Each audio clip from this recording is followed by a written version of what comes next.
do primeiro estado, segundo estado. Sim, estado. E a divisão dos partidos também. Restou alguma dúvida da divisão dos partidos? Ficou alguma dúvida sobre isso? Eu peço a quem não terminou de ver o vídeo, eu vou reexplicar algumas coisas aqui, mas eu peço que... Diga. Eu fiquei com dúvida nisso dos negócios dos sistemas. Dos grupos políticos, jacobinos, pronto, beleza. A prova vai falar agora sobre isso aqui. Eu vou só reabrir o slide aqui para a gente poder falar um pouquinho sobre isso e conseguir entender do que se tratava. Eu presto vocês atenção. Não fiquem com foco aí em outras coisas. Preste atenção no que a prova vai falar aqui, tudo bem? Eu tô errado aqui, peraí. Desculpa aí. Tá conseguindo ver só o slide? Primeiro estado, segundo estado, tudo. Isso. Estão conseguindo ver só o slide? Tá vendo, Isabela, só o slide? Ok, beleza. Então, aqui, ó, revisando a prova dos grupos dos privilegiados, não privilegiados. Lembrem que lembrem que a Revolução Francesa, por si só, a defesa no frigir dos ovos, digamos assim, no resumo, essa classe dos não privilegiados, esse grupo dos não privilegiados que vão estar à frente quando eles saem dos Estados Gerais. Isso que a prova já explicou na aula passada. Então, eu vou passar aqui. Então, nós tivemos a divisão do grupo da sociedade francesa, algo que também eu falei na aula passada. Então, essa sociedade, ela estava dividida em primeiro estado, segundo estado e terceiro estado, tá bom? Lembrando que esse primeiro estado e esse segundo estado tem muitos privilégios, tem muitas vantagens, enquanto eu tenho um terceiro estado que não tem vantagem, que não tem privilégio, que só tinha obrigações e pagava imposto, tá bom? Aí nós discutimos sobre essa chargem. Inclusive, eu quero que depois vocês peguem a chargem e releiam, vejam algumas ideias que tem até na própria internet. Então, nós vimos o seguinte, nós vimos que chegou um momento em que houve a proposta, devido à crise política, à crise econômica e à crise social que a França passava. Vocês viram que, no vídeo, que teve um momento em que a França ela não aguentou mais sustentar aqueles gastos. E o próprio terceiro estado já não aguentava mais pagar tantas dívidas. O que é que nós vamos ter nesse momento? Qual é o problema desse momento? Nesse momento, nós vamos ter uma convocação dos Estados Gerais. Para que servia essa convocação dos Estados Gerais? Qual era o intuito dessa convocação dos Estados Gerais? Vejam só, os nobres eles não vão querer pagar impostos. Os nobres eles não vão querer, digamos assim, se igualar aos terceiro estado e pagar imposto. Muito pelo contrário, eles não vão querer fazer isso. Então, esses nobres, eles vão dizer o que eles puderem fazer para não pagar esses impostos, eles vão fazer. Então, o que nós vamos ter nesse momento? Nós vamos ter a convocação desses Estados Gerais. Para o que é esses Estados Gerais? Qual era o intuito desses Estados Gerais? Gente, os Estados Gerais, imaginem assim o seguinte, Estados Gerais é uma reunião. Imagine uma assembleia, quando passa lá o Congresso, aquelas reuniões com aqueles deputados. Pronto. Imagine, é mais ou menos, vamos fazer uma analogia a esse momento. É bem semelhante. Nessa imagem aqui que eu coloquei para vocês, inclusive tem aqui no slide, tem lá no vídeo, nós temos aqui, desse lado esquerdo, nós temos aqui o terceiro estado, e desse lado direito da imagem, nós temos aqui os grupos dos privilegiados. Esse grupo aqui do terceiro estado era dos não privilegiados, certo? Aquelas pessoas que estavam ali em busca dos seus direitos. Então, o que é que acontece? Por que acontece nos Estados Gerais? Por que acontece a convocação dessa reunião? Imagine só. Chegou um momento que o terceiro estado já não aguentava mais pagar todos os impostos. Então, o que é que nós vamos ter? Nós vamos ter a convocação dos Estados Gerais, porque os nobres disseram o seguinte, olha, nós não vamos pagar impostos. Nós não vamos nos manter, nós não vamos nos igualar a essas obrigações como é o terceiro estado. Nós não aceitamos, nós não admitimos pagar impostos. Então, convoca os Estados Gerais. Lá nos Estados Gerais nós vamos decidir. Só que aí esses nobres vão para os Estados Gerais dizendo o seguinte, olha, quem está arriscando, por favor, eu estou vendo daqui quem está arriscando, por favor, desmanche. Então, por que convoca? Simplesmente, gente, porque esse primeiro e segundo estado não vão admitir. Mas eles sabiam que não iam pagar, e por que convocam os Estados Gerais? Eles olha, vamos para a reunião. Lá na reunião, nós vamos decidir quem vai pagar, se nós vamos pagar ou não impostos. Então, o que é que ocorre? Chegando na reunião, eles terão uma surpresa. Por que terão uma surpresa? Porque o terceiro estado, que era o grupo dos não privilegiados, disseram o seguinte: olhem, na votação para ver se vocês pagam impostos ou não, nós só aceitamos participar da reunião se for por pessoa. Se for por estado, a gente não aceita. Mas como assim, por estado, por pessoa? Vejam só, se a votação fosse por estado, primeiro e segundo estado estão juntos, ou seja, eles venceriam, continuariam sem pagar impostos, não é verdade? Se a votação fosse por pessoa, lembrem que esse terceiro estado aqui tinha mais pessoas, representava 97% da população francesa, ou seja, os nobres pagariam impostos. E aí, o primeiro estado e o segundo estado, Andrei, o primeiro e o segundo estado vão permitir que seja por pessoa, Andrei?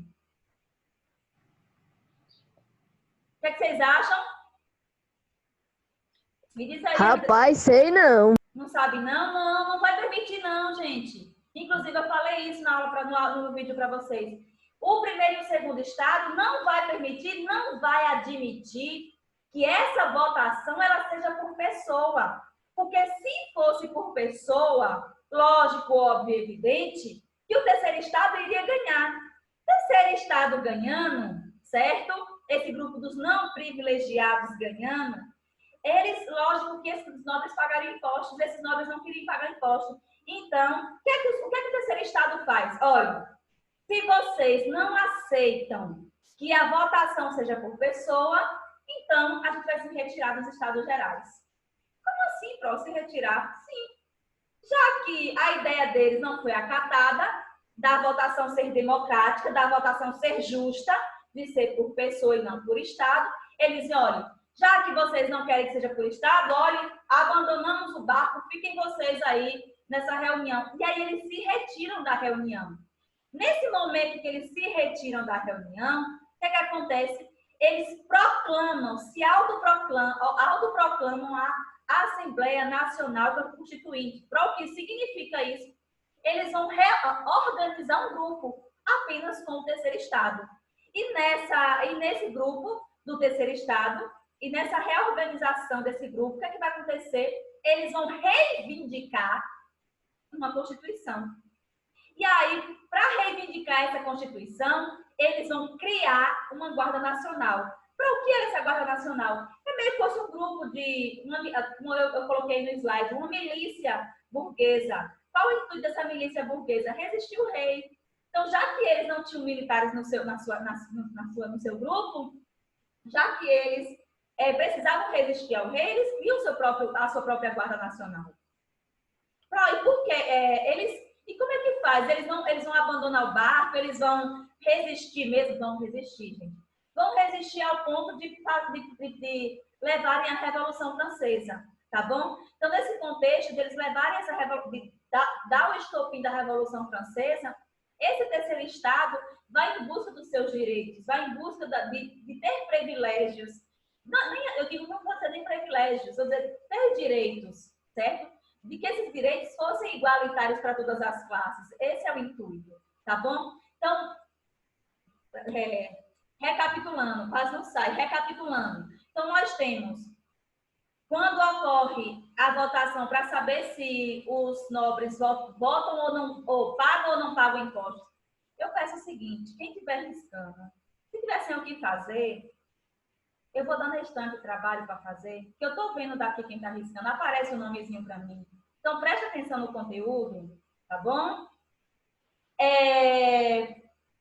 Voltando. Então, quando ocorre a proposta desses nobres pagarem impostos, eles não vão admitir. Então, o que vai acontecer? Eles convocam os estados gerais achando que eles iam continuar mandando nesse terceiro estado. E aí, nesse momento, o terceiro estado já estava sufocado, já não aguentava mais, tá bom? E convoca essa Assembleia Nacional Constituinte, onde eles vão reivindicar uma Constituição. Nesse momento, para conseguir resistir ao rei, eles criam a Guarda Nacional, que era essa milícia burguesa. Tudo bem? O que acontece depois disso? Nós temos o estopim da Revolução Francesa, a chamada Queda da Bastilha, que é o início dessa revolução. O que era a Bastilha? a Bastilha era um símbolo da monarquia francesa, tá bom? Era como se fosse algo a principal característica, digamos assim, o principal símbolo da monarquia francesa, nós temos a Bastilha. Para o que era a Bastilha? O que é que tinha na Bastilha? Gente, a Bastilha, ela era uma antiga cadeia pública da França e era nesse local que, digamos assim, era um depósito, digamos assim, de armas e munição do exército francês. Ou seja, todo o poder do exército francês, digamos assim, estava ali na Bastilha. Nós tínhamos ali naquela Bastilha boa parte, digamos assim, 80% dos armamentos, das munições daquele exército francês, nós tínhamos na Bastilha. E aí, por que o terceiro estado vai nesse local? Lógico que vai aí porque era, digamos assim, era o alicerce da monarquia francesa, tá bom? Então, eles vão nesse lugar por conta disso, por conta que é o alicerce. Já que aqui é o alicerce, eu vou lá na base, no alicerce, certo? Para fazer com que desequilibre essa monarquia. Já que lembrem que isso, a principal crítica desse movimento é também a monarquia. Tudo bem? Então, seguindo. Então, nós temos aí o estopim da Revolução Francesa. Se eu perguntar para vocês o estopim, é claro que esse estopim dessa revolução é a queda da Bastilha, mas lembrando, volto a falar o que eu falei na aula passada. Não, isso não é o único motivo da Revolução Francesa. Nós teremos, nessa Revolução Francesa, para que aconteça a Revolução Francesa, nós teremos diversos motivos. A crise política, a crise, presta atenção, a crise econômica, a crise social que a França passava, tudo isso serão motivos para a Revolução Francesa. Crise social de apenas duas classes terem direitos. Crise política de quê, Pro? Lembrem que a França gastou muito com as guerras e não tinha dinheiro. Crise política porque havia uma crítica muito forte à monarquia francesa. Então, nós temos, além disso, na crise econômica, nós tivemos a seca, o inverno muito rigoroso, que fez com que boa parte das plantações francesas não tivesse rendimento. E lembrem que boa parte da população francesa morava no campo, então nós temos aí um grande problema, né, para essa Revolução Francesa, tá bom? Então, tudo isso, todos esses motivos são cruciais, serão cruciais, tá bom? Para o início dessa Revolução Francesa. Não esqueçam disso, gente. E aí nós temos nessa imagem que a projeto agora para vocês, o símbolo. Toda vez que vocês colocarem no YouTube, por exemplo, Revolução Francesa, ou no próprio Google, imagem da Revolução Francesa, a primeira imagem que vai aparecer para vocês é essa, certo? Isso aí é o símbolo da Revolução Francesa. Essa imagem aí, essa mulher com essa bandeira nas três cores, gente, nós temos aí a união das bandeiras de Paris e da França. Nós temos a união dessas três cores, que hoje é a bandeira da França até a atualidade, tá bom? Então, a primeira coisa que esse terceiro estado faz, certo? Quando inicia a Revolução Francesa, a primeira coisa que esse grupo vai promover é essa Declaração Universal dos Direitos do Homem e do Cidadão. Para o que significava isso? Significava que eles não reivindicaram uma Constituição. Então, lógico que a primeira coisa que eles fazem quando conseguem dar início a essa Revolução Francesa, a primeira coisa que se faz é construir, certo? Iniciar, digamos assim, mostrar, não vou dizer iniciar, mostrar para a população que eles estavam realmente ali cumprindo com o seu propósito de reivindicar os direitos, tá bom? Então, a primeira coisa que se faz nessa Assembleia Constituinte é a criação, é a elaboração dessa Declaração Universal dos Direitos do Homem e do Cidadão, tá bom? E qual era a principal característica dessa declaração? Gente, essa declaração, digamos que era a Constituição Francesa, para vocês conseguirem entender o que é essa declaração. Imagine essa declaração como um código de leis, tá bom? Imagine essa declaração como um local onde eles tinham ali seu propósito, como aquela sociedade iria se organizar, como aquela sociedade iria garantir a igualdade social, a igualdade política, a igualdade econômica entre as pessoas, certo? Então, é exatamente isso. Esse é o ponto-chave dessa declaração. Lembrando também que quando ocorre o estopim e quando se faz essa declaração, ocorre, como eu tenho no primeiro ponto aí, o grande medo, que é quando os camponeses eles se rebelam contra os senhores feudais. Como eu falei na aula de segunda-feira passada, eu disse para vocês, gente, tudo aquilo que nós tínhamos na Europa, todas aquelas características políticas, econômicas, elas serão rompidas. E, primeiramente, nós temos aí na França. Lógico que não vai ser igual em todos os territórios, nós vamos ter, cada território a gente tem uma história, certo? Nós temos características à parte. Mas eu estou falando aqui nesse momento de como é que influencia essas mudanças políticas, econômicas e sociais. Tudo bem? Então, nós temos aí a primeira Constituição, como eu falei. Uma característica que eu posso falar para vocês dessa primeira Constituição é a divisão dos poderes, uma monarquia constitucional e manutenção da escravidão nas colônias.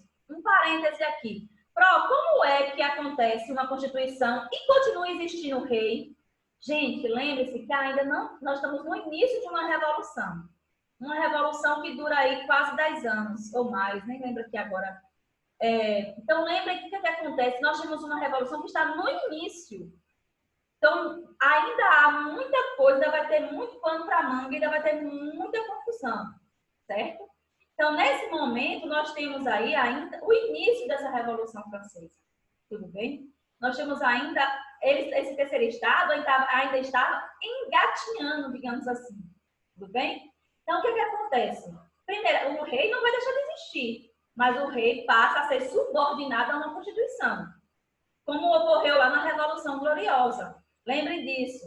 A Inglaterra, ocorreu a Revolução, mas a Inglaterra continuava a ter um rei. E aí nós tínhamos uma monarquia constitucional, onde o rei ele não mandava mais em tudo e em todos. O rei era submisso a uma Constituição. E aqui, que é a dúvida, inclusive, de Alice, eu acho que pode ser a dúvida de outros, a divisão desses parlamentares, a divisão desses grupos políticos.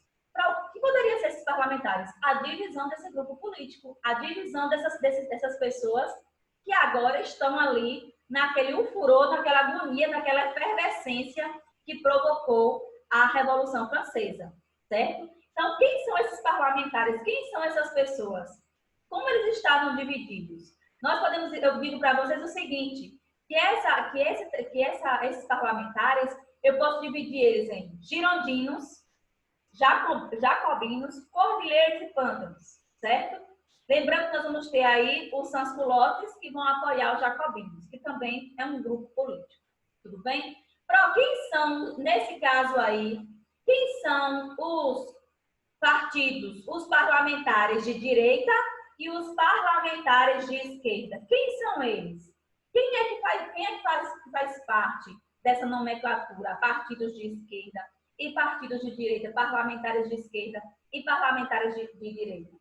Aqui eu tenho os girondinos como parlamentares de direita e eu tenho os jacobinos como parlamentares de esquerda, tá bom? E os cordilheiros e pântanos ficavam aonde? Em cima do muro. Ficava em cima do muro, não sabia o que queria, tá bom? Então, eles ficam em cima do muro, não sabiam o que queria da vida. Então, qual era a defesa? O que é que esses girondinos o que é que esses jacobinos precisavam? O que é que eles faziam? Qual era a sua defesa? Quem era que formava? Nos girondinos, eu tenho a alta burguesia, eu tenho os conservadores, certo? Sentados à direita do parlamento. Os jacobinos, eu tenho pequena e média burguesia, apoiada pelos sans-culottes, favoráveis a mudanças radicais, sentados à esquerda do parlamento. É aqui, gente, é nesse ponto aqui que eu tenho, digamos que uma ideia mais clara do que são partidos de direita, partidos de esquerda, certo? Onde eu tenho essa clareza, digamos assim, mesmo sendo redundante, desculpem, essa clareza de dizer para vocês assim, gente, qual é a principal defesa, qual é o principal ideal de partidos de direita e partidos de esquerda. Lá na Revolução Francesa, nós teremos Esses partidos de direita diziam o seguinte, como é que a senhora definiria? Digo o seguinte para vocês.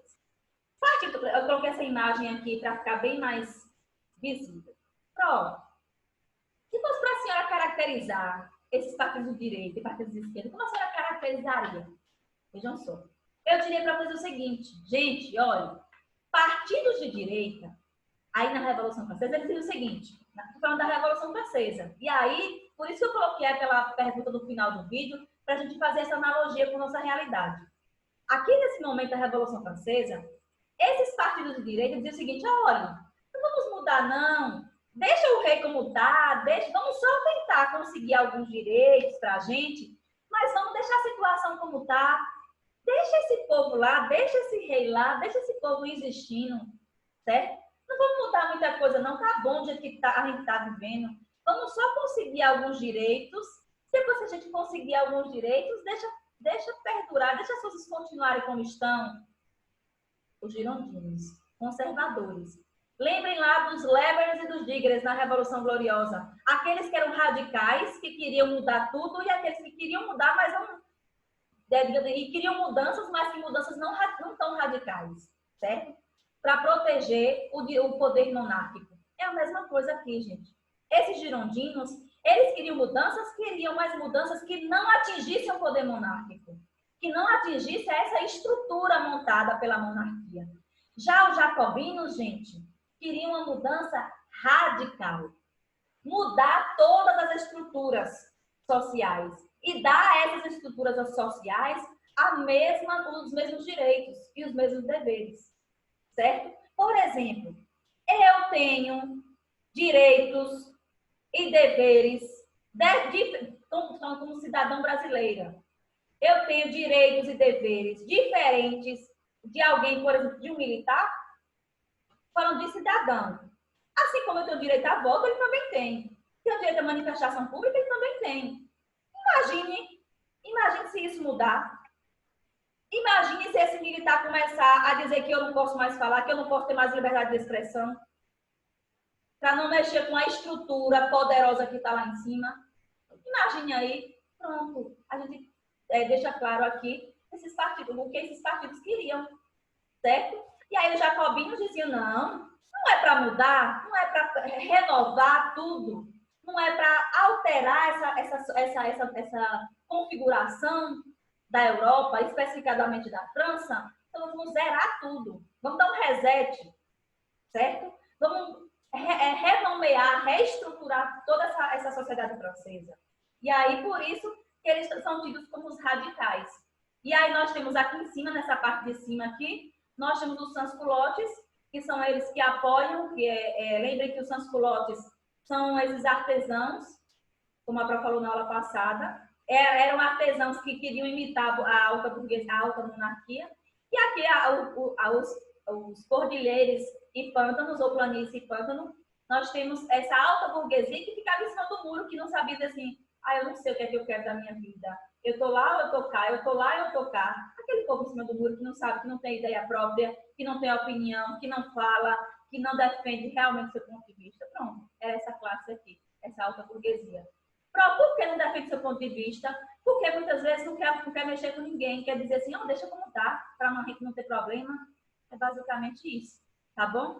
Então é exatamente isso que acontece. E aí nós temos o lema principal da Revolução Francesa: liberté, égalité, fraternité. Liberdade, igualdade e fraternidade. O lema da Revolução Francesa. Alice, ficou claro, Pró? Alice Borges, ficou claro? E os demais não estão conseguindo entender o que a Pró tá... Oi. Eu entendi, Pró. Pronto. Conseguiram entender? Diga. Sobre isso,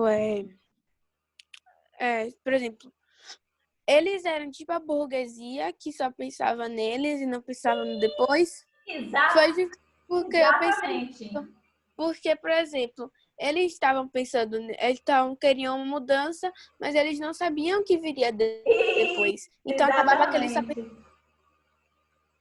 Perfeito. Justamente o que a burguesia tinha com a escravidão.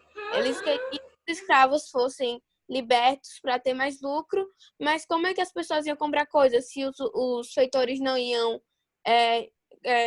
como eu posso falar, empregar eles. Exatamente, perfeito. É exatamente isso, gente.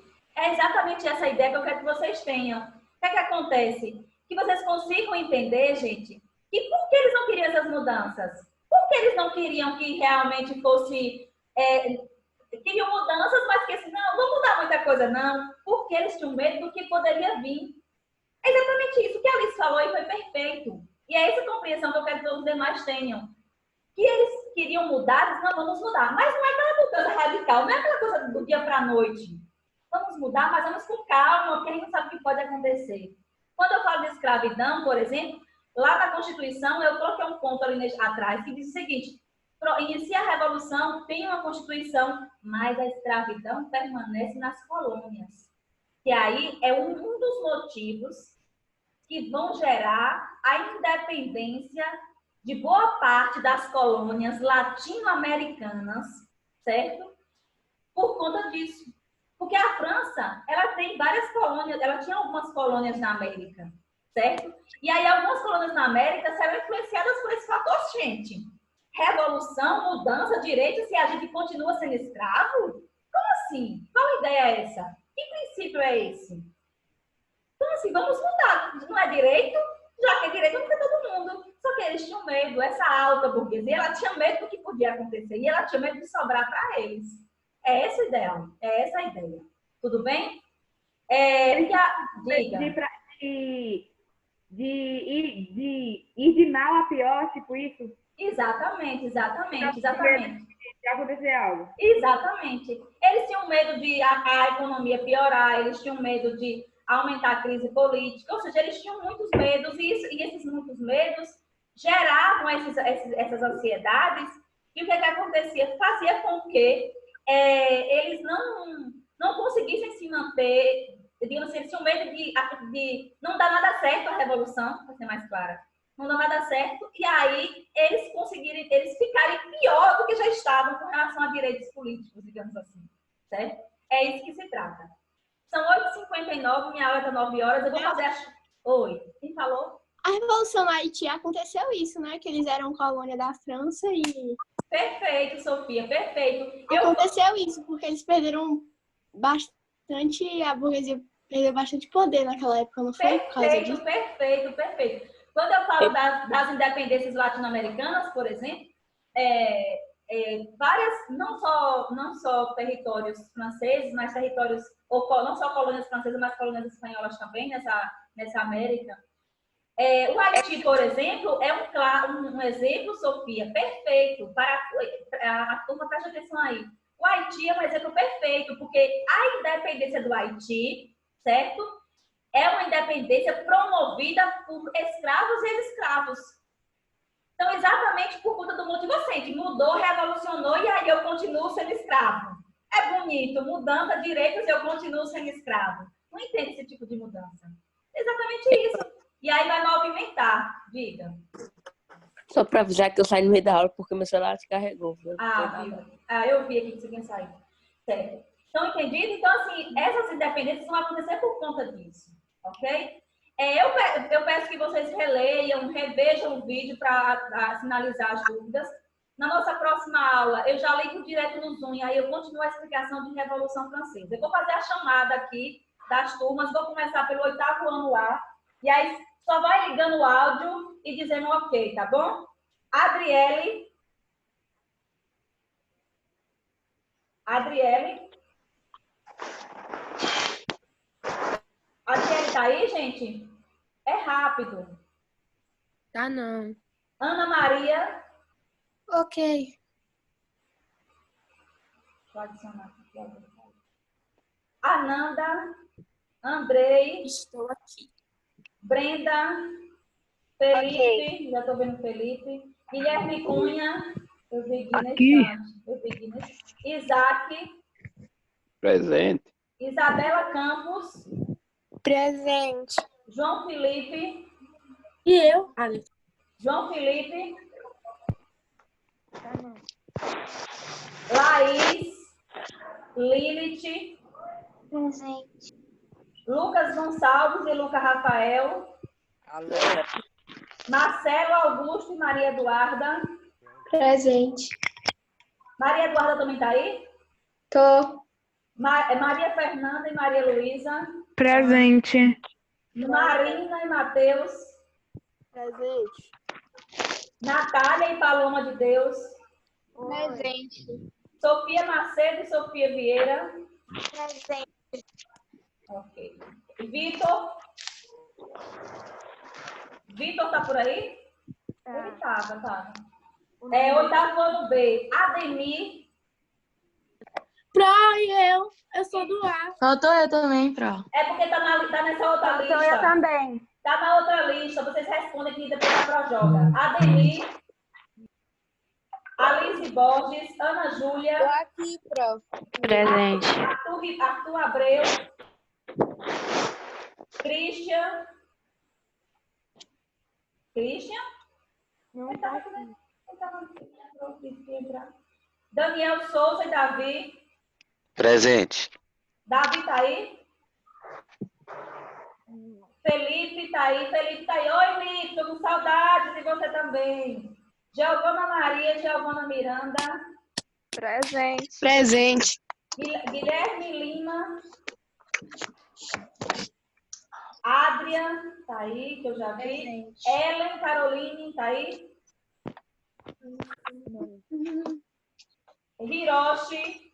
Isabela Feitosa. Isabela e Luiz. Aqui. Isabela e Campos. Hiroshi não tá não, gente? Tá, eu vi na estante. Luiz Vinícius.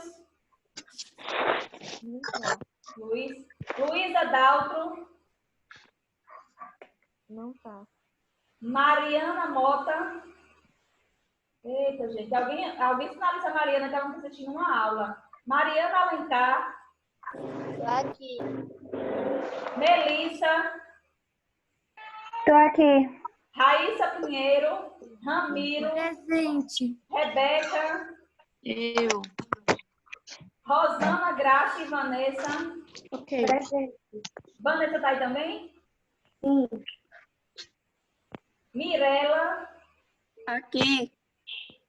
Paloma Daltro. Alice Gama. Aqui. João Vitor. Presente. Marcos Vinícius. Faltou alguém? Eu chamar alguém?